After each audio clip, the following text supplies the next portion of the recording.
আজকে কি বার? মঙ্গলবার। আজকে কত তারিখ?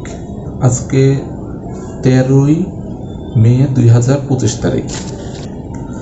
13 তো অমঙ্গল সূচক সংখ্যা, তাহলে মঙ্গলবারে যে পড়লো এটার কি হবে? এইরকম মাঝে মধ্যেই পড়তে পারে। আসলে বিষয়টা সংখ্যার না, বিষয়টা হলো চিন্তার পার্সপেক্টিভের। পজিটিভলি নিলে পজিটিভ আর নেগেটিভলি নিলে নেগেটিভ। আমেরিকা কানাডায় নাকি অনেক দেশে 13 তলা অর্থাৎ লিফটে 13 নাম্বারটা রাখা হয় না। তো সেখানে নাকি ভূত প্রেতের উৎপাত দেখা দেয়।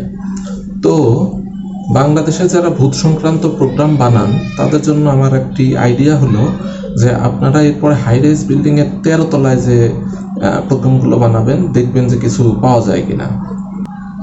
সবশেষে এসব সংখ্যা আমার কাছে কুসংস্কার ছাড়া আর কিছুই মনে হয় না। আজকে পর্যন্তই, টাটা। একটা কথা বলতে ভুলে গেছি, এক সময় আমারও এই হরর মুভিজ দেখতে ভালো লাগতো, তবে সেটা 20 বছর আগে। আর এখন মাঝে মধ্যে মাঝরাতেও কবরস্থানের পাশে, ছাদে, এই সমস্ত জায়গায় যেতে হয়। তাই এখন আর হররের কোনো কিছু আমি ছুঁয়েও দেখি না। অথচ একসময় মজা লাগতো, দেখতাম, সাসপেন্সে ভুগতাম, কিন্তু ভয় অনেক বেশি লাগে। আর এখন ভয়টাকে চর্চা করার সময় নেই, তাই আমি এখন আর হরর মুভিজ দেখি না।